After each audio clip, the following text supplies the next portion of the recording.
coup, tu dis action et tout? Bah, Pas skip, hein? action.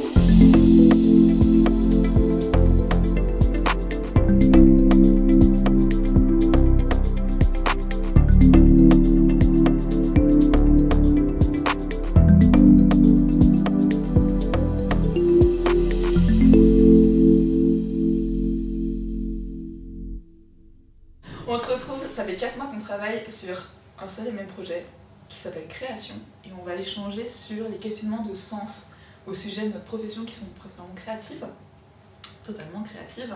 Lou, pour commencer par toi, t'as 24 ans, t'es photographe. Oui. Ça fait bientôt 7 ans qu'on se connaît, on a fait nos études ensemble en photographie. Un bachelor photographie à l'école de Condé. Exactement. Pauline, toi t'as 24 ans aussi, et donc toi tu es musicienne professionnelle. On se connaît maintenant depuis 3 ans. Ouais, c'est 3 ça. ans, ouais. C'est ça, on s'est connus sur une tournée de Glorious, si je me trompe Ouais, pas. exactement. Et Charlène, tu es coiffeuse maquilleuse dans ce sens-là, parce que tu as commencé à faire ta formation en tant que coiffeuse. Ouais. Puis tu es allée en maquilleuse, et ça fait 7 ans que tu es professionnelle. Ouais. Et donc, on se connaît depuis 8 mois à l'heure où on tourne, puisqu'on a fait une prestation ensemble il y a 8 mois à Saint-Étienne. À partir d'août. On va se lancer dans ce premier échange et pour introduire, Charlène, tu m'avais dit lors d'un de nos échanges de préparation, parce qu'on en a plusieurs, que dans le milieu de la coiffure et du maquillage, il y avait énormément de discrimination envers les hommes. Et j'aimerais qu'on aille un peu plus loin, mais avant, j'ai un truc à te lire. Oui. On aimerait davantage te connaître. Du coup, j'ai demandé à la personne avec qui tu vis de te présenter. Ok. Est-ce que pas du tout. Ok. C'est le fameux texte que je ne devais absolument pas voir. D'accord. Exactement. T'es prête? Non. Vas-y, hein. On m'a demandé de présenter Charlène, donc me voici. La connaissant depuis un bon moment déjà et vivant avec elle, j'ai pu la voir et la connaître sous toutes ses facettes. J'ai donc prévu un petit texte, pas aussi petit que sa taille, mais pas non plus aussi grand que son ego. Oui, Charlène est une petite personne. Or, elle reste une grande femme, forte et intelligente. C'est une personne fascinante, sur laquelle j'aime prendre exemple. Enfin, tout dépend pourquoi. Pardon. Bah oui, mais... Parce que oui, Charlène a ses défauts. Elle est parfois ronchon, facilement agacée, manque de patience. Elle peut aussi paraître froide au premier abord, mais apprenez à la connaître comme je l'ai fait. Et vous verrez à quel point c'est une personne géniale. Oui. Elle déborde d'énergie. Elle est super gentille, brillante, magnifique. Elle ne se laisse pas faire et a une énorme franchise. Elle est à la fois douce comme un ange et tel un démon. Elle a ses côtés trash. Toujours à se demander quelle sera la prochaine couleur de ses cheveux. D'ailleurs, en ce qui concerne son métier, elle est encore jeune et manque donc d'expérience, mais a beaucoup de potentiel. Elle est très manuelle, à son côté artistique, et trouvera toujours un moyen de faire des merveilles. Enfin voilà, à présent, vous la connaissez un peu mieux, et vous laisse donc à ses côtés. Ah, il est trop chaud. Quel cachotier. Vous êtes des cachotiers en vrai. Non mais je suis choquée. C'est trop mignon. Ah, j'ai chaud. Et donc, alors, Tu l'as fait. ah, c'est exactement. Ouais. La chaud. Ah déjà j'aurais jamais dû mettre un pull mais là j'ai chaud. Mais certains trucs à boire, non? Tu peux le jouer à 6. J'ai fini mon verre. Bon bah maintenant qu'on en sait plus sur moi et mon subtil caractère. Exactement. On va pouvoir aborder sérieusement le sujet sur la discrimination masculine au milieu de ton travail. Et je voulais te poser la question, comment est-ce que tu t'en es rendu compte? Bah, en fait ça arrivait assez rapidement parce que du coup donc moi je suis rentrée en école de coiffure déjà quand j'ai fini la 3e.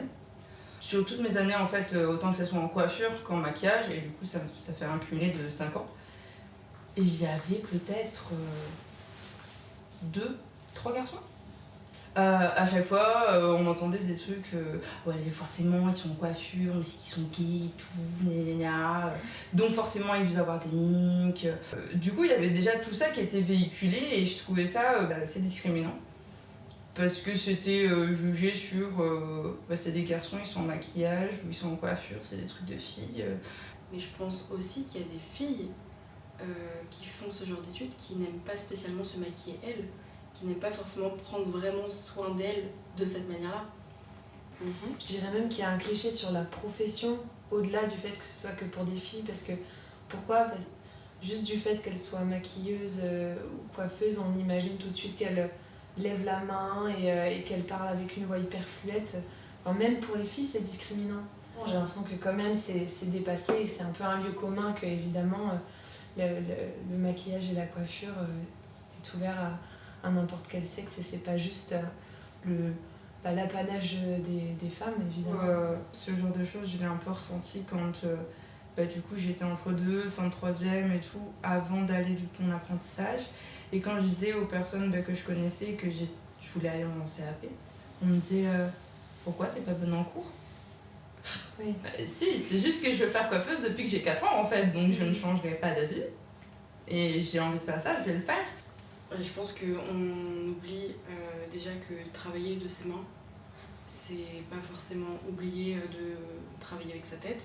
Donc tout le côté théorique et manuel, c'est comme si on les séparait. Et il y a aussi le côté artistique qui n'est jamais évoqué. On ne se rend pas compte qu'on peut faire des études de coiffure, apprendre un métier et développer cette performance-là ailleurs.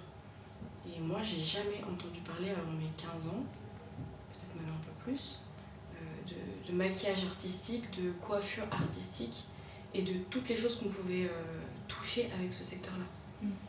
Et en plus, souvent, ce que j'ai pu constater, c'est qu'en maquillage, on compare beaucoup maquillage et esthétique.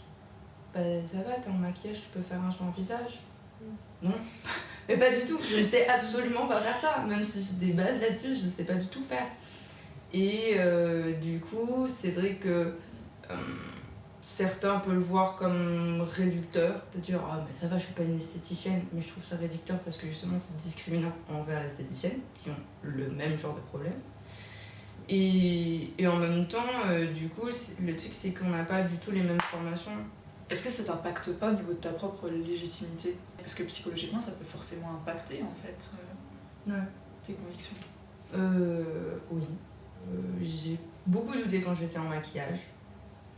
Parce que ce que j'ai totalement fait en partant de Toulouse pour aller à Lyon, tout ça pour rentrer dans une école privée de maquillage, mais en ne connaissant rien au maquillage. Même pas en m'intéressant à des tutos maquillage, rien. C'était vraiment compliqué et des fois je me suis dit mais qu'est-ce que je fous là? Genre j'ai payé une école plus de 7000 balles, mais qu'est-ce que je fous là? J'avais pas mes repères, j'étais pas bien dans ce que je faisais, je me sentais perdue, larguée et je me sentais mais pas à ma place. Parce que je me disais mais ils sont tous géniaux, moi pas du tout, mais ça sert à quoi que je fasse ça? J'y arriverai jamais. Et il y a plein de fois où j'ai douté comme ça en me disant que j'y arriverais jamais parce que tout ce que je faisais c'était très classique et ça ne sortirait jamais du lot. Pour toi, il n'y avait pas de perspective d'évolution? C'est pas une perspective d'évolution, c'est que je me demandais comment moi j'allais faire pour me faire repérer. Et des fois, c'est aussi toujours ce que je me pose comme question. Parce qu'il y avait vraiment des personnes dans ma classe, ils font des choses géniales, et vraiment tant mieux, parce que franchement, ils ont bien bossé. Mais toi, à côté, t'es là, c'était pas un peu sûr de toi, genre, bon, écoute, qu'est-ce que je fais après? Comment tu arrives à t'intégrer dans un projet? Parce que j'ai l'impression que c'est quelque chose de très très divisé. Il y a quand même pas mal d'hommes qui réussissent mieux que les femmes dans ce milieu-là, surtout dans le milieu du cinéma, parce que quand on cherche des noms de maquilleurs, coiffeurs, dans les deux sens du terme, c'est toujours des noms d'hommes qui reviennent. Je pense qu'on peut faire le comparatif avec les femmes de manière entre guillemets générale dans la vie. Elles se battent très fort pour des fois se monter à des niveaux de directrice, etc. très hauts qu'elles ont du mal des fois à atteindre. Et donc elles ont des connaissances très pointues dans ce qu'elles font. Je pense que les hommes, c'est pareil. Je pense qu'ils ont quelque chose de très pointu, ils le travaillent énormément. Mais que du coup, il n'y a peut-être pas encore assez de mouvement pour que y ait justement assez de visibilité pour les femmes. De toute façon, on ne peut pas changer les mentalités, on ne peut pas dire je vais changer ta mentalité et arriver comme un conquérant dans l'esprit des autres. C'est, je pense, juste par le témoignage et par par une intégrité, par un travail qui est soutenu, qui fait que on va rayonner à notre petite échelle. Et tu vois, c'est comme le colibri dont parle Pierre Rabhi, où il dit qu'en fait, pour éteindre... Bon, je vous fais l'histoire. Il y a un incendie dans une forêt et on voit... tous les animaux s'enfuient pour vite sauver leur peau. Et puis, il y a un tatou qui est un peu à la traîne, qui marche lentement, et puis qui voit passer un truc.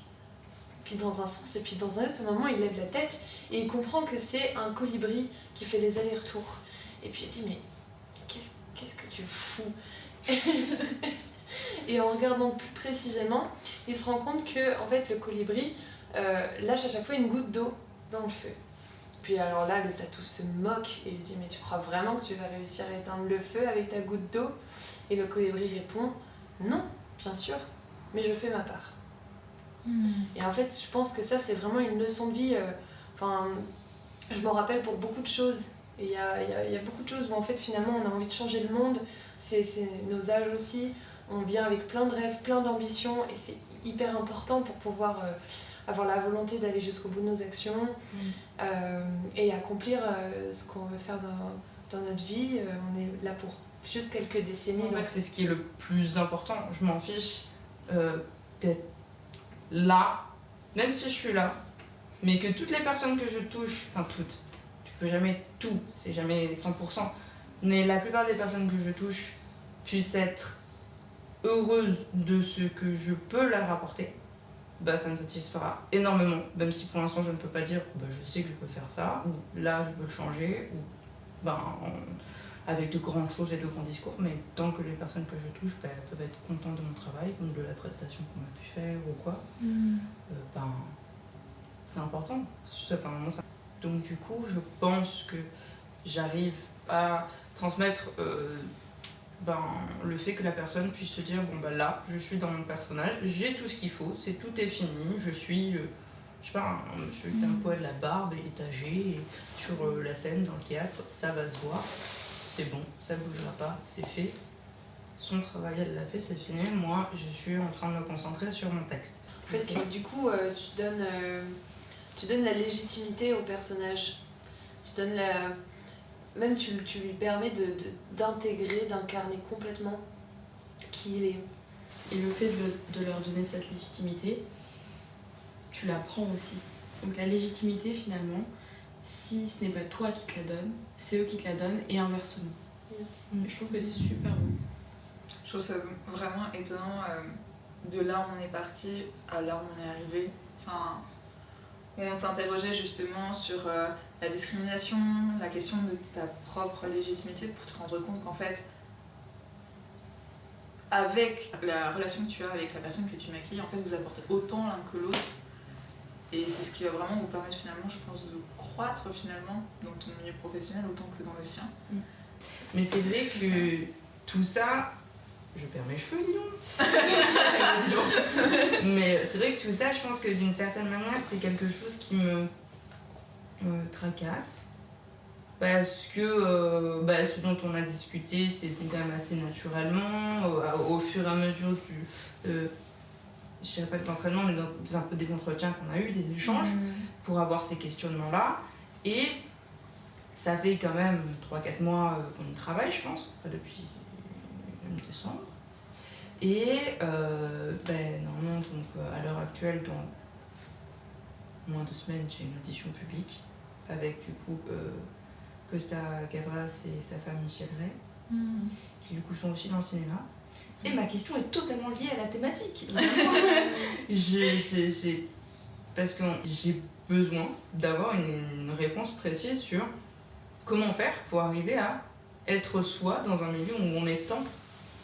Parce que au final tu te perds et que ces questionnements qui des fois peuvent être est-ce que j'ai ma place là-dedans, est-ce que j'arrive à correctement faire ce que je veux faire, est-ce que je m'y plais toujours, des fois ils prennent tellement d'énergie mentalement que faut faire des pauses et c'est après tu te dis mais pourquoi je fais cette pause, enfin tu culpabilises parce que tu te dis que tu prends du temps pour rien Non, c'est normal. là-dedans, et pourtant c'est normal, mais c'est vrai que des fois moi j'ai des moments où j'ai plus envie, je suis fatiguée, genre ça fait 1 mois que je bosse sur un projet comme pas possible et j'ai qu'une envie, c'est me reposer et mettre un peu mon cerveau en off parce que j'ai énormément bossé dessus et que là je me dis mais oh là là, je suis crevée et j'ai pas envie en fait de repartir sur quelque chose, et en même temps d'un côté j'aimerais continuer à faire plein de projets tout le temps.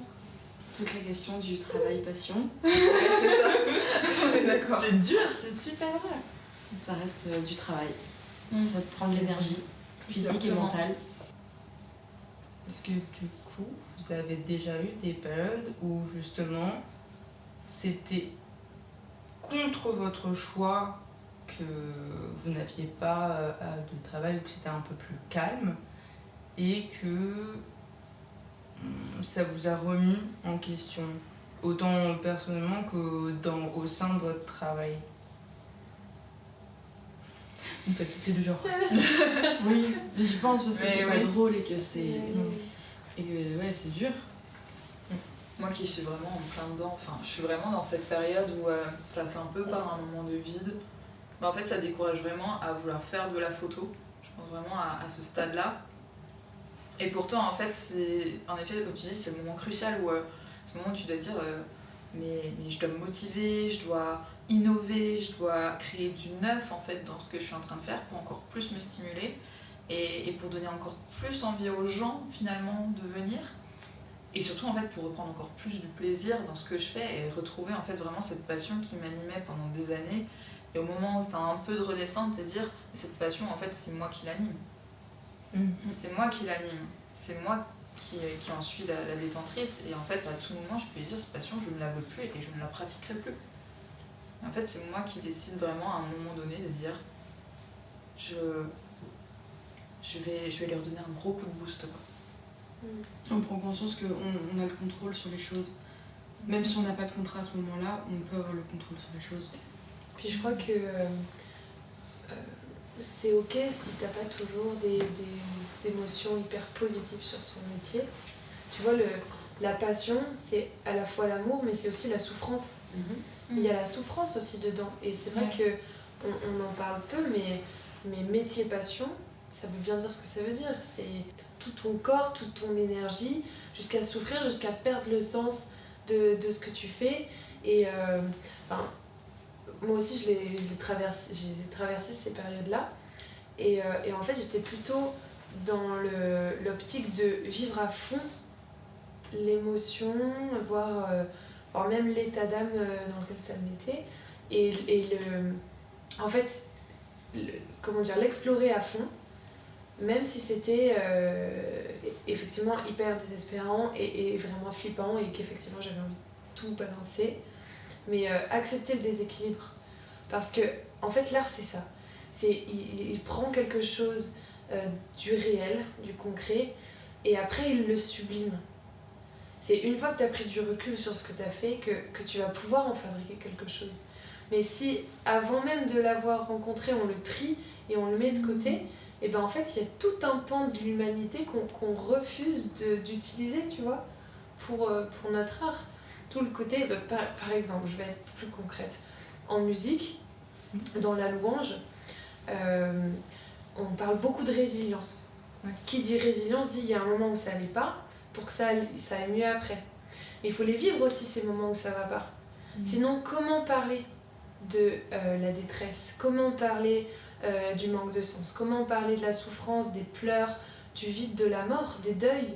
Comment parler de ça si on l'a pas expérimenté? On pourra se faire l'écho d'une humanité en fait.